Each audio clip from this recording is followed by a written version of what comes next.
following is a production of DallasCowboys.com and the Dallas Cowboys Football Club. How about them Cowboys?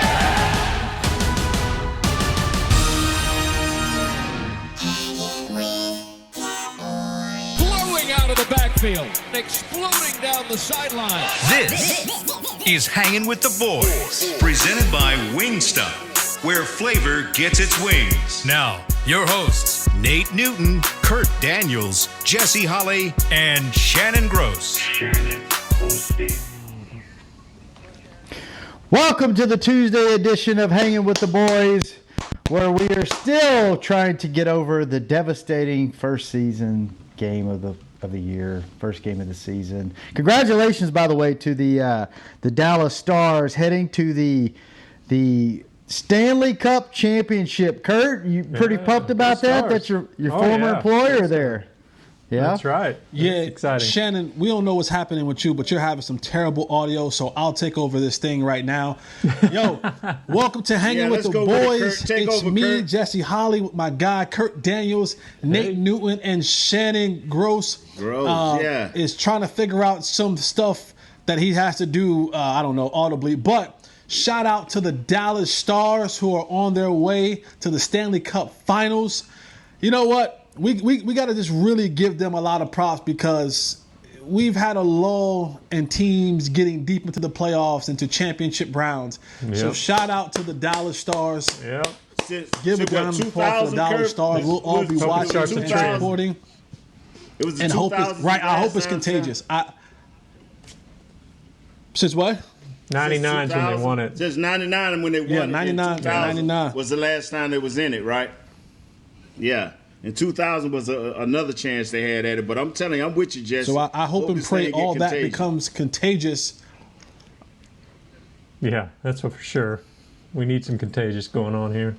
Because especially we can't have what we had last week headed into this week if we're going to be where the Dallas Stars are at. And so when you look at this Cowboys team, and you know, I think today it's Tuesday. And this is the last day. This is the last day for doom and gloom. This is the last day to get those things off your chest, to allow those things to be spoken about from the game on Sunday, because tomorrow we're moving forward. Tomorrow we are getting ready for Atlanta.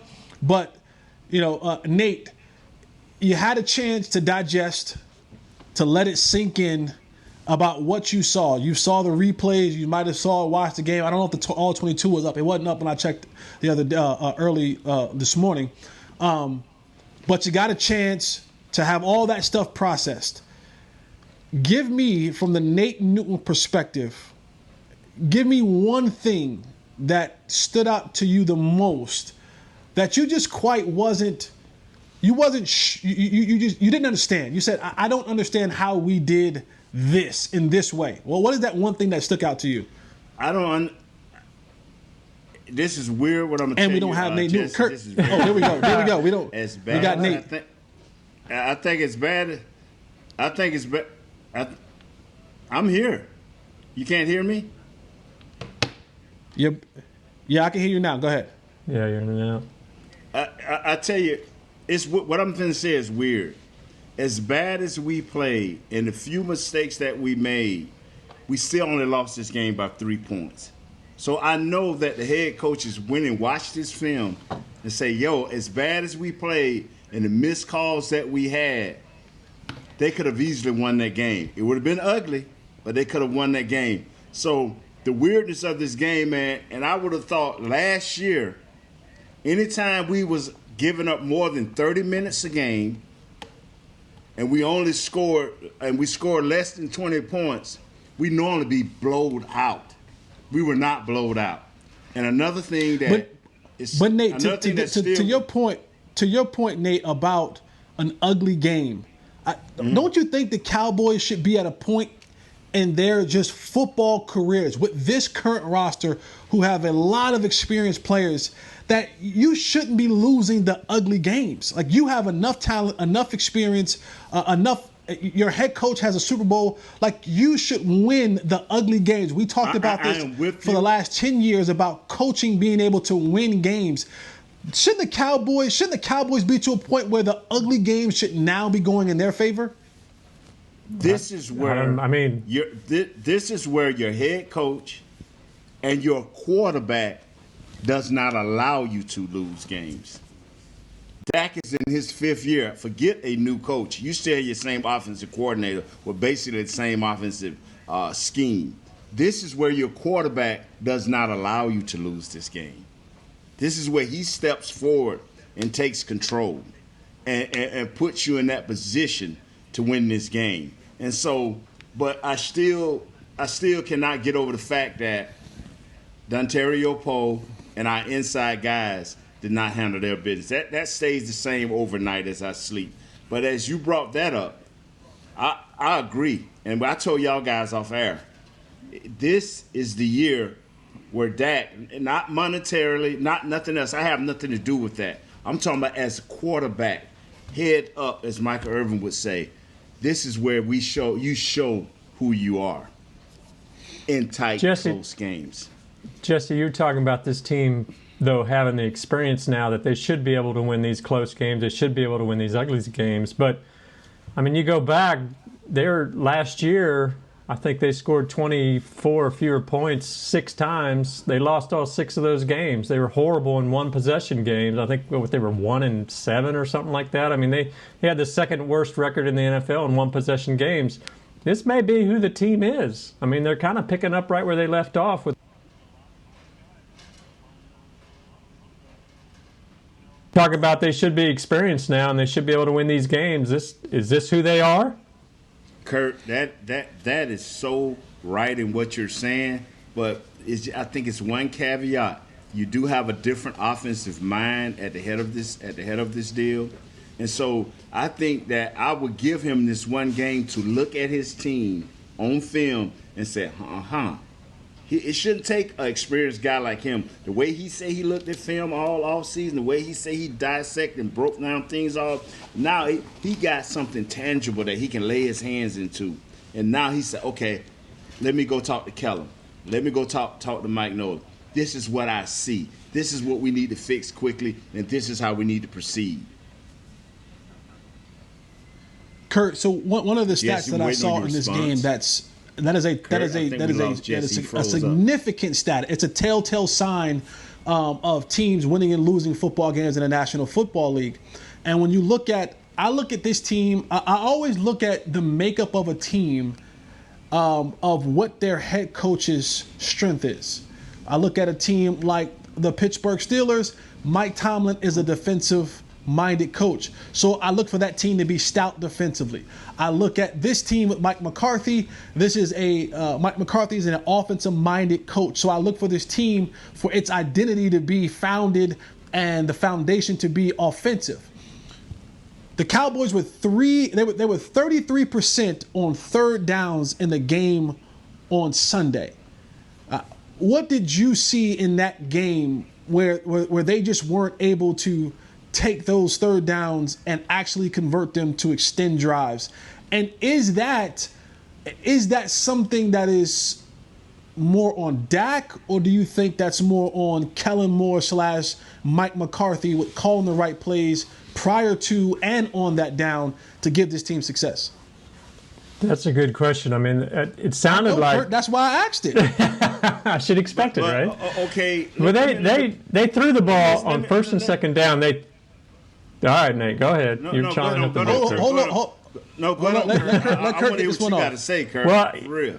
You know, they threw the ball on first and second down early in the game, 67% of the time, which was tops in the NFL. That kind of surprised me some. Last year, they weren't anywhere near that rate. So you got to think that, yes, that's a change in coaching philosophy. When it comes to executing now on third down, maybe that's more on the players. Maybe that's Dak not picking up the guy. Maybe that's, not stopping Aaron Donald when you need to. Maybe that's the receiver not running, CeeDee Lamb coming up short of the sticks. I mean, I think when it comes to that, maybe that's more of an execution problem than a scheme problem. But you guys are the players. You would know better than I would. Well, what I'm seeing is, and I agree with Jesse said 100%, because Washington said, okay, we going out and get a new head coach, and somebody must have told management, well, you got a great defense. All they need is a mind to go with it. So they went and got Coach Rivera, and he put his stamp on that game with the Washington football team against Philadelphia, and so on and so forth with the tumbling game last night. What they saw last night against the Giants, you saw their defense come to light and their offense just lit them up. But what I'm trying to say here is, when you have an offensive-minded team and everything out of, say, a $200 million salary and $160 million of it is going to your offense, you cannot afford to tell the fans on Monday, well, we couldn't. We 3-12, we 3-15 versus on third down. We only had the ball 24 minutes. Come on, fellas. I mean, that don't even make sense, does it? Right. Well, we never got into this yesterday, and of course it's the big question of the game. I mean, you talk about McCarthy being an offensive coach. Because of that, were you guys, as former players, glad he went for it on 4th and 3? Was it showing not much trust in his defense, or? No, with 12 minutes left, I wanted to kick. That's just me. Nate, I think you're saying that because you're sitting with me. No. As this was going down, No. I'm meaning because you're sitting at home with me as a analyst. Okay. But because when you were padded up, and you, there's no way, because guys get excited because you're like, man, let's go, and you have this belief that you can do it. And so as I sit here as an analyst, as a retired player, and I'm watching, I'm like, come on, man, kick the field goal. But in that moment, I'm saying, I feel like CeeDee Lamb. I feel like Michael Gallup. I feel like all those other guys are saying, let's go. Like that is the excitement that you have as a player. You always want to go for it. There's always this sense of belief that you can get it, that you can go out there and turn this thing around. You'd better have that as a player. Right. As I sit back as an analyst and I have a chance to say, weigh the pros and cons, and as I bite into one of my chicken wings from Wingstop and I'm watching the game, I'm saying, hey, maybe we should have kicked it in hindsight. But I can tell you for a fact, if I was on that team and I was in that moment and we looked over to the sideline and coach said, what do you guys want to do? I'm 100, 1,000, 1 million times saying, let's go. Come on, let's go for it. We can get this. That's just the nature of the beast. Hindsight's always 20/20 when you're able to sit here like we are and kind of look at all of the different things from an analyst perspective. Like Nate said at the time, he was saying no, kick it. What were you thinking at the time? I know that. Me? I know. Yeah, I know. As a player, you obviously would go for it. I'm like, get the 3, kick it. Yeah. The reason I said kick it, and we were sitting there, I'm screaming kick it at that point in time. The reason I said kick it, because at that point you tie the game. You have 11 minutes left, or a little bit more than 11 minutes. Your defense I'm looking at. We haven't played bad. I mean, it hasn't been great, but we haven't played. And if we stop them, anything we get then puts us in the lead. Okay, they said, well, you kicking for a lead, or you going for it to get the lead. But right here, you fighting to take momentum. Right about then, I felt the Rams felt like they had the momentum. And then when they stopped us, it gave them even more momentum and more confidence. And I said, okay, this going down the stretch don't look good if we don't hurry up and strike. Right there, I said, okay, this is where we'll strike. I see what coach is trying to do, but right here we'll strike. We didn't strike, fellas. We didn't make it.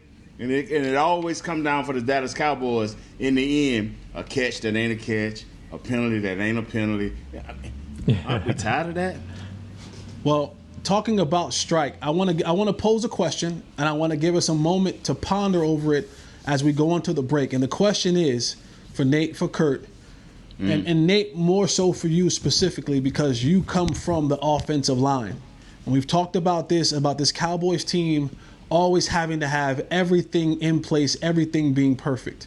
Lyle Collins will be out for at least 2 more weeks. 2 weeks, yes, sir. And we saw what this offensive line was. The rookie steal wasn't at his best. And you know for a fact that teams, once they watch film, that next game where you messed up, they're going to come back and check in to see if you fixed it. So what I want to know from Kurt, what I want to know from Nate, do the Cowboys have on this roster, one, the players, and two, the coaching ability to shore up that offensive line heading into the game without having your stars? Have we come to a point where we're able to go and function offensively, defensively as a team when we're missing some of those key pieces? We'll answer that question coming up after the break right here on Hanging with the Boys. Ladies and gentlemen, it's that time again for Tailgating with the OtterBox Boys. OtterBox, the company that builds wildly overprotective phone cases? The one and only. But cases are just the start. OtterBox is the official outfitter of tailgating. If they can keep my phone safe, what can they do for my parking lot party? How about protecting your beverages from suboptimal drinking temperatures with their elevation tumblers? And OtterBox elevation tumblers come in 3 sizes: a 10-ouncer, a 20-ouncer, and even a 64-ounce growler. Check out all the colors and sizes of their elevation tumblers at otterbox.com. It's football season, and when you're tailgating with your friends and your family, you want the best meat on your grill. Pettigene Meats makes the best hot dogs, the Pettigene Griller, or the all-beef Franks will score. To complete that tailgate meal, Pettigene Meats has hickory smoked sausage, hot links, Polish sausage, and the best hickory smoked bacon and ham around. Available at your local retailer. And a proud sponsor of the Dallas Cowboys. It's Pettigene Meats. Taste the difference. We can't wait to see the Cowboys back on the field, and we can't wait to pack AT&T Stadium to watch them play. When that time comes, SeatGeek is the place to get all of your tickets. Plus, tickets to the hundreds of games, concerts, rodeos, and other live events we'll all be able to enjoy again soon. Every SeatGeek purchase is protected by a buyer guarantee, which means you'll get your money back if your event is canceled. Guaranteed. SeatGeek. Let's go. Hey, Cowboys fans, ready to spice up your next watch party? Bring Yo Quiero guacamole and be the game day hero. Yo Quiero means I want, and we know you want great, fresh-tasting, ready-to-serve guacamole for your home gating and tailgating events. Made with real avocados and the perfect blend of spices, it will be the star of any party. You can find us at your local Albertsons or Tom Thumb in the deli section. If you can't find it, talk to your store manager and tell them, Yo Quiero guacamole. Back to Hanging with the Boys. Geek.com.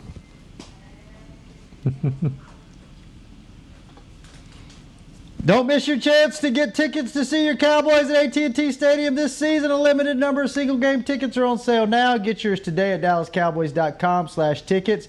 Jesse, take it away. Get your tickets at SeatGeek.com. All right, so I asked a question heading into the break, and so now I'm looking for the answer. And I'm going to start with you, Nate, first. With this offensive line, does this team have the players and the coaches to correct what we've seen them be unable to correct in the past? Not having all your guys, some guys not playing well, and you and I both know that this game is won in the trenches, and we lost our game last week in the trenches. Atlanta's going to come in, and they're going to check to see if you have right those wrongs that you did a week ago that they saw on film. Do the Cowboys have enough in place to do so? I think offensively they do. I think with Coach Philbin, I know they do. Looney will play much better. I know Zach Martin will be chomping at the bit to show who he is. The right tackles still played okay. Now, you was facing a beast in Aaron Donald at our left guard. So our left guard is more than adequate. And I think they have enough schemes, and Coach Philbin has enough experience to say, okay, this is what they saw last week. This is what they'll try. But number one, they don't have Aaron Donald. They do have good players. They have more than better. They got good players in their middle, but we'll get into that as the week go on. But defensively, Dontario Poe has done much better.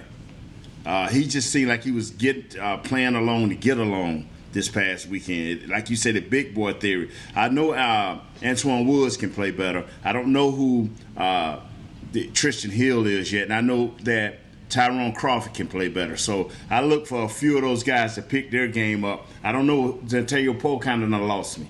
I'm going to keep my eyes on him. defensively. But I know offensively we have the players to do it and the coaches to do it. And I know that the defensive line coach is a tough coach. They're going to ask and demand more.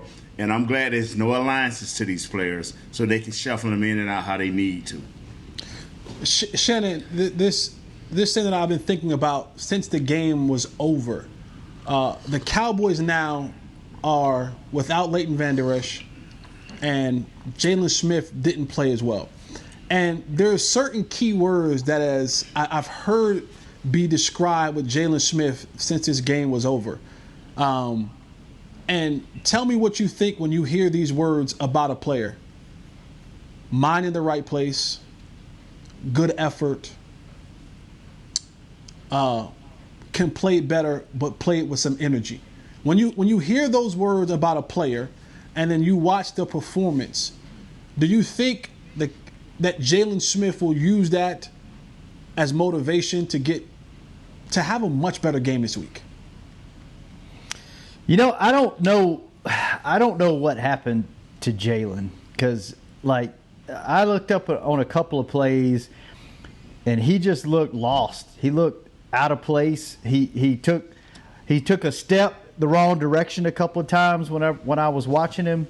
And the few practices that I watched out there at the start, like I thought he was going to have a year like he had 2 years ago at the end of that year, where he was, he looked like he was better in coverage during practice, the practices that I saw, and I was really expecting him to step up and take his game to the next level and be the player that we all thought he was going to be. So I don't know if it was just a matter of, we talked about it on the show yesterday, I think we talked about it maybe in a meeting, but the team just kind of seemed a little flat. And I don't know if that's because you hadn't really gone at game speed and your body takes and your mind takes a little bit to get up to full speed and get used to, oh yeah, I remember what this is like. This is full game speed. But I think the next 2 or 3 games, I think there's a lot of players on this team, and I think Jalen's one of them.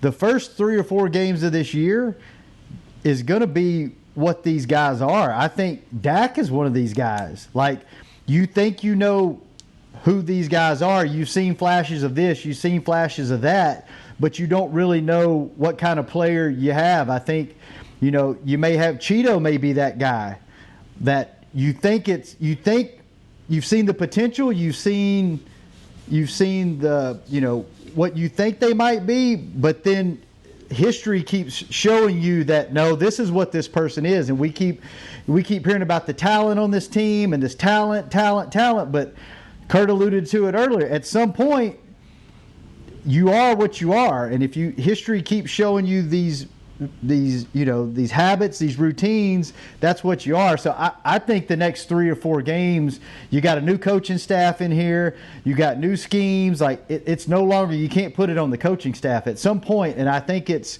in the next few games, you are what you are as a player. And I'm interested to see where, I don't know if that answered your question, but I'm interested to see where Jalen is after about 3 or 4 games. Let me give the fans a little bit of a behind the scenes type of. Or the players on the roster, are they going to be able to fix these guys? When you hit these coaches, they're not going to be able to go out who are and just get a new flat right out tackle, honest and just going to be who they're going to find off the street that can come in and play middle linebacker. And then you have this coded language. They need Jalen Smith to step up. I want to make sure that, and this is the big, coaching is like parenting. You just have to know how each one of your children function and work. So when I look at Jalen Smith and I know how bad he played, but then I hear coaches and ownership and front office personnel say things like, oh, good effort, head's in the right place, had good energy. Those are key words to me that tells me, yeah, we don't want to just we don't want to kick him in the butt right now, but behind closed doors, we're getting on him. Because when you can't pinpoint ways to really show me how that player that we're discussing had an impact in the game, and you have to find these little different, what are they, adjective words, whatever, that to put in place to describe them, that's very generic. That's code word for behind the scenes of, yeah, he really didn't play well, but I don't want to kick his butt to the media.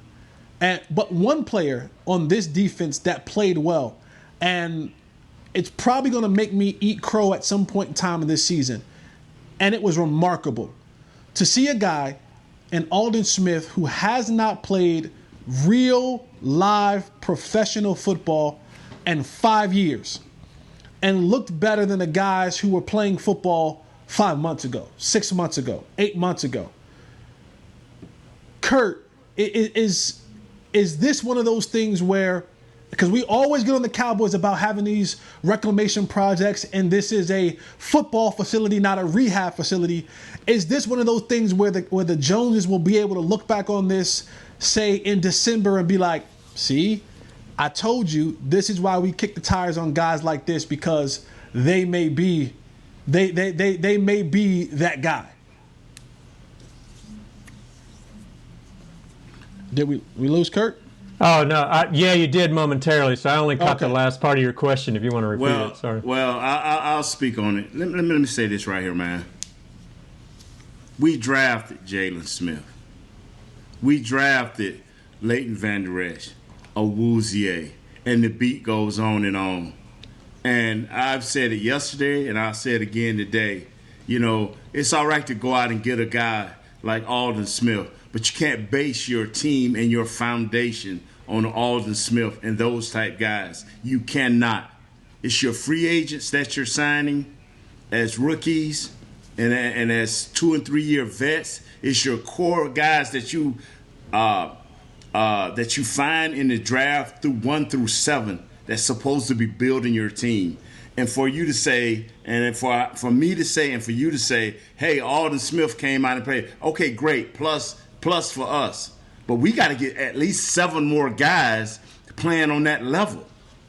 We got to get at least 7 more guys that can make plays as the game go on to get a ball back to your offense.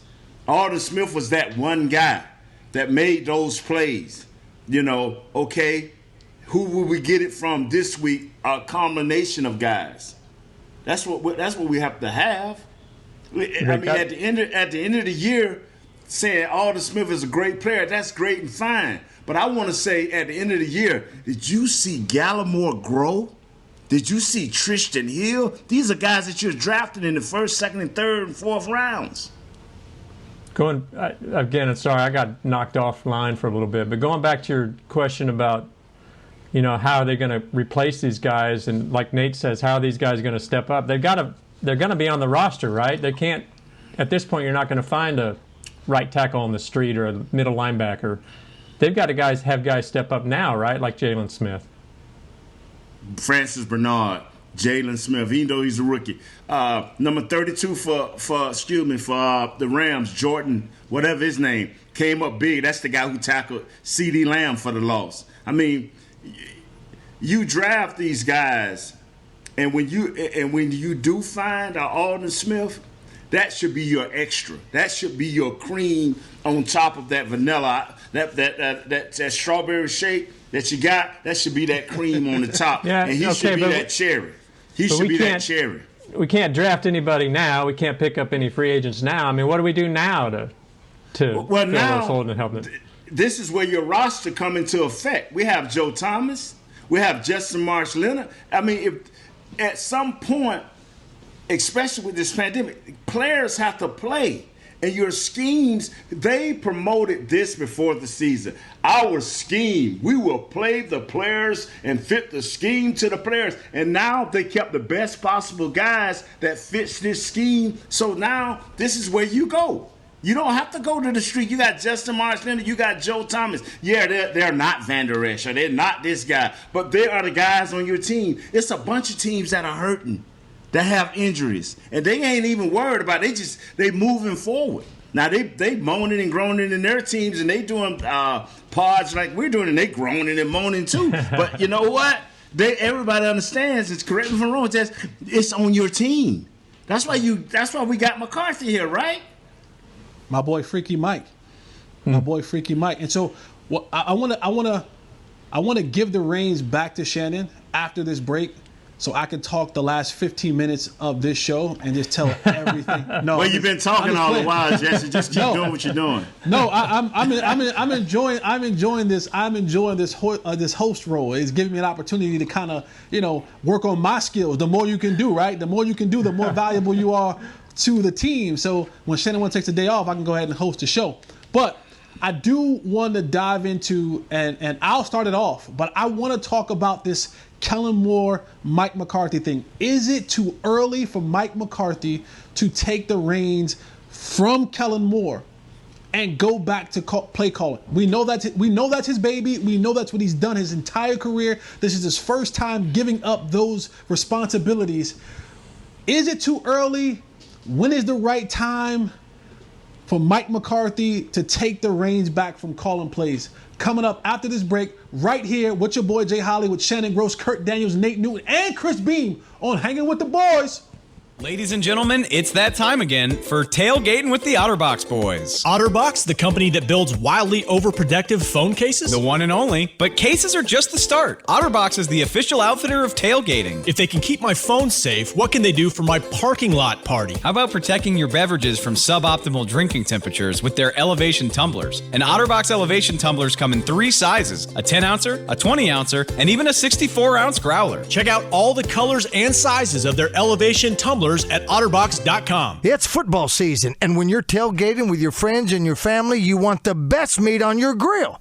Pettigene Meats makes the best hot dogs, the Pettigene Griller, or the all-beef Franks will score. To complete that tailgate meal, Pettigene Meats has hickory smoked sausage, hot links, Polish sausage, and the best hickory smoked bacon and ham around. Available at your local retailer. And a proud sponsor of the Dallas Cowboys. It's Pettigene Meats.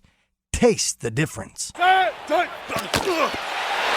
can't wait to see the Cowboys back on the field, and we can't wait to pack AT&T Stadium to watch them play. When that time comes, SeatGeek is the place to get all of your tickets. Plus, tickets to the hundreds of games, concerts, rodeos, and other live events we'll all be able to enjoy again soon. Every SeatGeek purchase is protected by a buyer guarantee, which means you'll get your money back if your event is canceled. Guaranteed. SeatGeek. Let's go. Hey, Cowboys fans, ready to spice up your next watch party? Bring Yo Quiero guacamole and be the game day hero. Yo Quiero means I want, and we know you want great, fresh-tasting, ready-to-serve guacamole for your home gating and tailgating events. Made with real avocados and the perfect blend of spices, it will be the star of any party. You can find us at your local Albertsons or Tom Thumb in the deli section. If you can't find it, talk to your store manager and tell them, Yo Quiero guacamole. Back to Hanging with the Boys. We are back, and we invite you to invite Rowdy to your next in-person or virtual event, from watch parties to birthday parties to wedding proposals to Valentine's Day. Anything you can think of, Rowdy can be there. He brings games, entertainment, photo opportunities to all occasions. Visit DallasCowboys.com/Rowdy to book your Rowdy appearance today. And being the selfless person I am and wanting to contribute always to the development of other people, I am going to turn the last segment of the show back over to Jesse Holly, because one, I am enjoying being a participant on a podcast for once and not having to host. And two, I want to help Jesse Holly become a better person by letting him work on his listening skills, which he is having to do by hosting this show.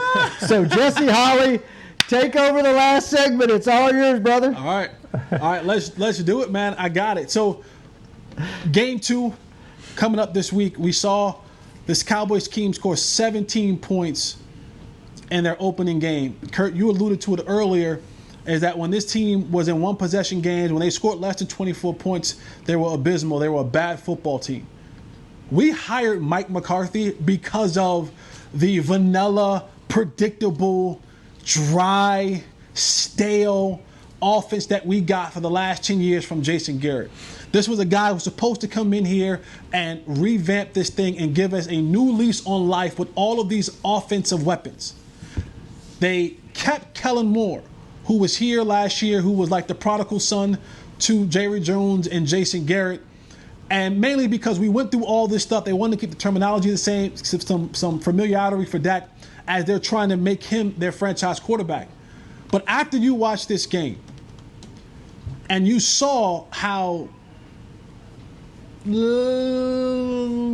lack thereof when it came to creativity, unpredictability, excitement, non-vanilla, we saw a lot of what we saw for the past 10 years. Nate, is there a time frame for Mike McCarthy where maybe they win 3 or 4 games in a row, but offense is just struggling, 17 points a game?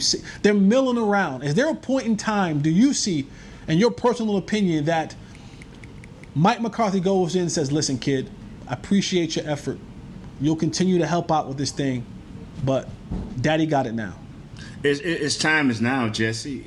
Right now. Wait. Wait. Hold on. You're saying right now, it's after game 1, you're saying it is time right now for Mike McCarthy to walk in there and say, we appreciate your effort, kid, but... Oh, you're asking a different question. You're asking kicking Kellen Moore out as offensive coordinator. Right? I'm saying the person who's going to call the plays on Sunday. Okay, all right. This is what I believe is, and I think I said this yesterday. I don't know if they have an attachment, Coach McCarthy and the offensive coordinator Kellen Moore, but I don't care what anybody said. I've said this before and I say this now. If we hired Coach McCarthy because we wanted to bring some pizzazz and some pop to this offense, why isn't he being used full bore? I've always thought that if you have an offensive-minded coach, that even if you let another guy, like Sean McVay brought in O'Connell, he said, okay, I'm bringing you in. You're going to take some of my work off me during the week by helping me put together, and like the kid do for Kansas City for Coach out there in Kansas City. But when Sunday comes, I'm controlling this. I'm even if I have to say, hey, well, this is a better play. Like the kid get done in Kansas City. This is a better play. And that is what you do as an offensive-minded coach. You let them have the reins, but when things get tight, like this game got tight, I'm like, okay, this is how we're going to handle this. This is how we're going to do this. Because you can't tell me 4 games from now, if we average around 23 points a game, we winning, everything's going to be fine. But if you're losing, listen, it's a failed project. So Kellen Moore got to pick up his game. Coach McCarthy got to pick up his game, and the communication got to get there because we shouldn't lose games unless our offense is not as good as we thought it was. And don't tell me it's because of our offensive line. You've dealt with that in the past. Don't tell me that. I don't want to hear that anymore. I want your offensive genius setting up every week, giving us opportunity to score those points that we invested on all this time and energy and money on offensively. Yeah, I don't necessarily agree with that. I think Kellen Moore still argue with him, Nick Kurt. Argue with him. He gonna argue today. He wants to argue with you. But I do think McCarthy's having an influence for sure. I mean, last year the Cowboys threw about 58% of the time, and that was like 21st in the league. In that first game, they threw 61% of the time, which was 8th in the league. So I think McCarthy may be seeing some of that influence. Again, on first and second downs through the first half, they threw 67% of the time. So they are opening it up more. And again, Pro Football Focus, by whatever, I don't know what the metrics they use, they have Kellen Moore as a top 5 offensive play caller. So they're putting up the yards, obviously. They're just not always putting up the points. And why that is, I can't tell you. It's like they're not making that play when they need to make the play. And is that a Kellen Moore problem? Them football focus and all them folks, that's great. But at the end of 1 week, is the Cowboys in the win column or the loss column? Will we be talking the same if they would have won 17 to 15? No, we'd have been talking different. But we'd have still been talking about the offense. You, out of $200 million, you've invested $140 million in your offense. You fired a coach to go out and get an offensive-minded coach. Garrett was an offensive-minded coach. He wasn't a defensive guy. Who was that? Garrett was an offensive-minded coach. But why did we fire him? Because we did not give enough consistent offense, right? Right. That is why we fired him, right? Okay, Right. Why did we hire McCarthy? Because we want to take a couple of years to build this thing up, or is it a now thing? I think it's a now thing, and I think you're going to see his influence. But yeah, I don't necessarily mean you need to take the reins away from Kellen Moore, though.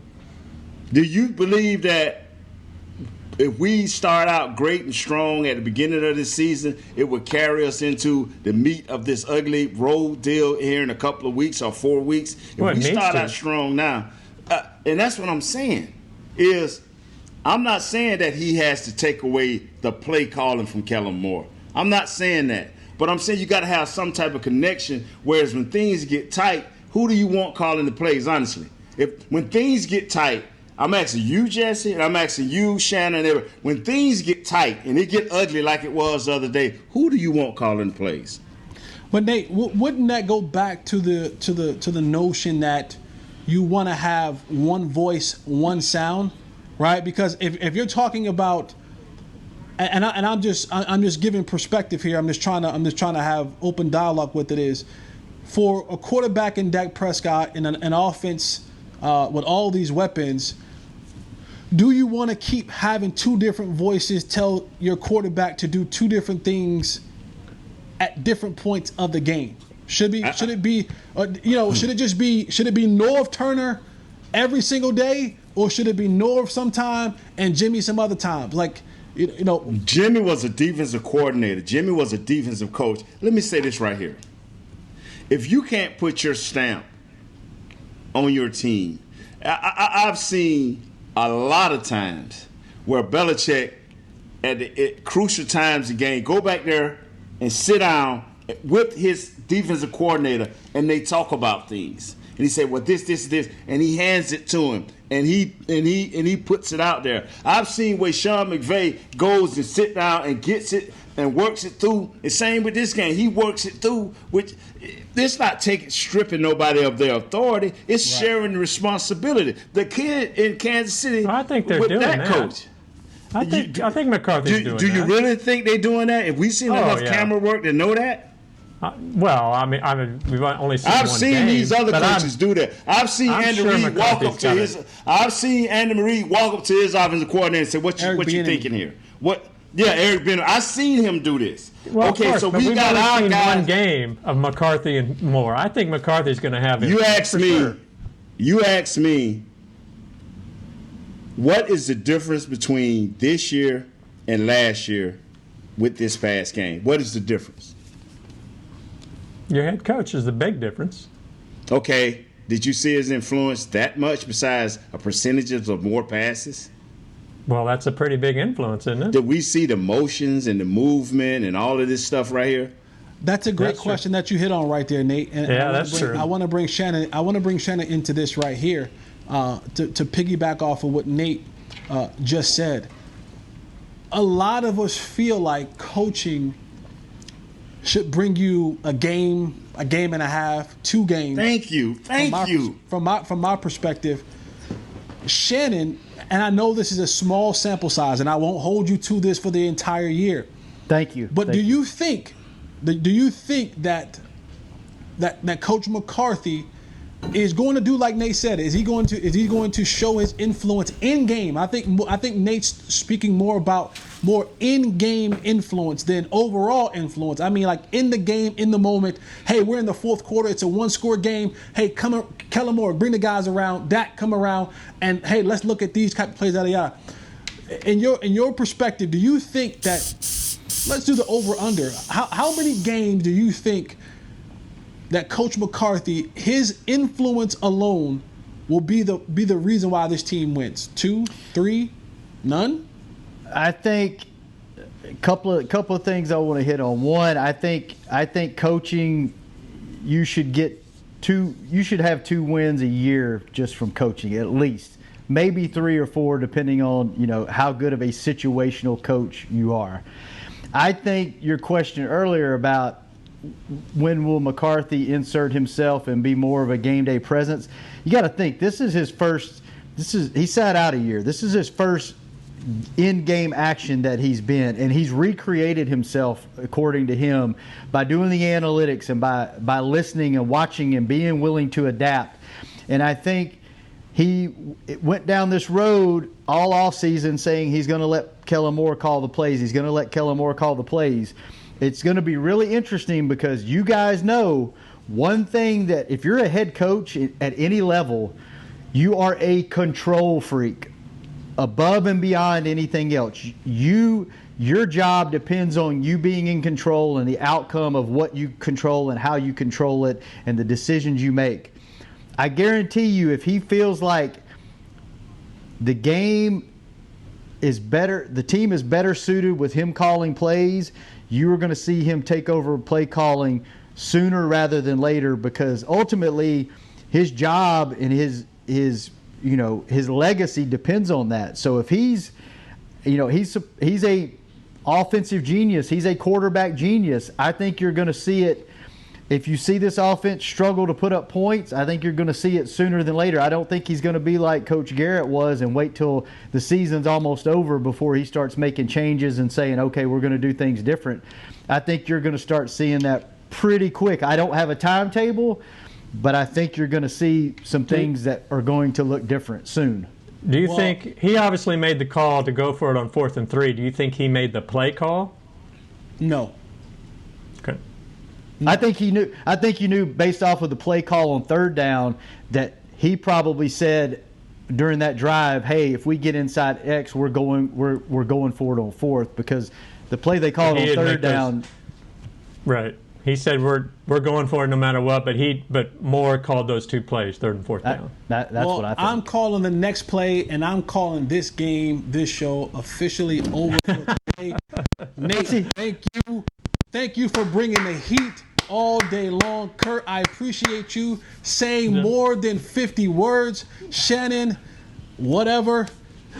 Chris Beam, thank you for keeping us on and keeping us rocking and rolling today, man. Right here, same time tomorrow, 12:30. We'll all be here. Hopefully, I'll be able to just run my mouth again tomorrow. I hope that you guys are all back. We appreciate you. We thank you. For Kurt, for Nate, for Chris, for Shannon, for your boy Jay Holly. We out this piece. Hanging with the boys. See us tomorrow, baby. We go! This has been a production of DallasCowboys.com and the Dallas Cowboys Football Club. How about this, Cowboys?